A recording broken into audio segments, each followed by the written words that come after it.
Hey guys, welcome back to another review, and today I am reviewing Fatman, starring Mel Gibson, Walter Goggins, Maureen Jean Baptiste, sorry for butchering that, and Chance Hertzfield, and was directed by Esham and Ian Nelms. I guarantee you I butchered almost all of those names. And this film is about a child hires a hitman to kill Santa after Santa gave him coal for Christmas. All right, let's talk about the positives. Mel Gibson as Santa. He's easily the best part of this movie because Mel Gibson was actually good in this movie because Mel Gibson's just a really good actor. And yes, I still love him. I still like Mel Gibson. I always have and I always will.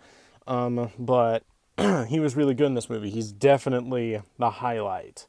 And I thought the actress who played Mrs. Claus was pretty decent. She was pretty good. The guy who played the hitman was okay. And then then there is the third act, which is, in my opinion, was just what I needed. Just Santa shooting at a hitman for like what was it, like 30 minutes or so. It's a little outlandish, but it's what I kind of wanted to see. The third act is what you're basically here to see, is just the hitman killing people and fighting Santa with a lot of blood. And yeah, even though that may be off-putting to some, because usually you don't really expect a Santa movie to be very bloody, this movie's third act definitely has that, and I enjoyed the third act. Let's see. Some of the humor worked. It's definitely leaning towards a more comedic route, even though at some points it takes itself a little too seriously. I'll get to that later, but sometimes there is humor and sometimes it works. Sometimes it doesn't really, but sometimes it does. All right, let's see. And this movie is okay. It's just fine. It's nothing to write home about. It isn't anything spectacular. It's just fine. At least in my opinion. I didn't really hate it, but I also didn't love it. I wanted it to be a lot better than it actually was, but what was I expecting? This it's a movie about a child that hires a hitman to kill Santa. I mean, what was I expecting? I knew I wasn't going to get a Christmas classic. And yes, I'm going to count this as a Christmas movie.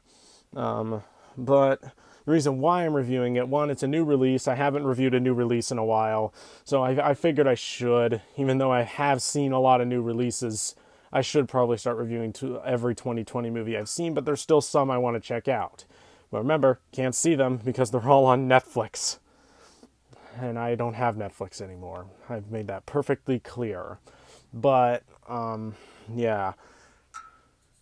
All right, let's talk about negatives. One, it's clear this movie is definitely low budget because you don't get to see much. Most of you don't get to see the actual sleigh. You see him fixing it, but you don't see it fly. You don't really see him deliver anything. Yeah, you definitely tell they were on a tight budget. And some of the acting is very iffy, very weak. It's not that they're bad actors or anything. They're just very cartoony or just very eh. And then there is the writing. It could have been better. This movie took itself way too seriously. It should have just been like an Edgar Wright movie, and just made it just like a fun movie. And the third act is just that. But the first two acts are incredibly slow. It's just building up to the hitman gonna kill Santa, and then in the third act that finally happens. The first two acts are very slow, and to be honest, not really in investing. I wasn't really that invested for most of the movie, but when the third act started, I started to get a little more into it.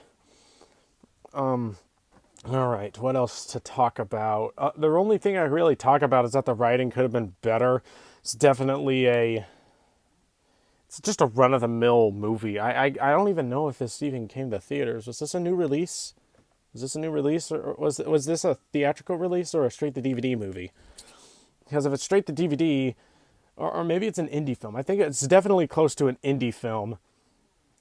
But it came out in like late November of 2020, and then was released early December or mid December of 2020. So that's not a. It takes takes either weeks or months for a movie to be out on Blu-ray. You know how long it took Unhinged and Tenet to come out on Blu-ray?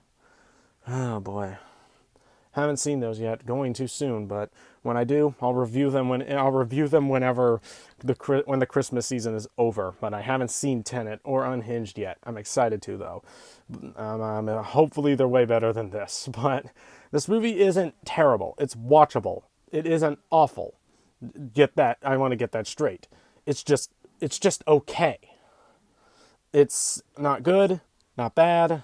Could have been better. Could have been a lot better. All right, so let's wrap this up. I don't really have much else to say. In conclusion, Fatman it looks and sounds a lot better than it actually is. Like you hear that plot and you're like, that sounds like a ridiculous but fun movie. The third act is that, but it gets a little too serious at times, takes itself too seriously, and kind of feels like it was written by an 8-year-old.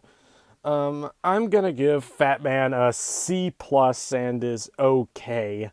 It's just fine. I probably won't watch it for a while. I don't even know if I might even watch it again. To be honest, I only watched it because Mel Gibson was in it. That's the full truth. Alright, so if you've seen Fatman, what did you think about it? And if you like this review, give it a like, and I will see you guys next time.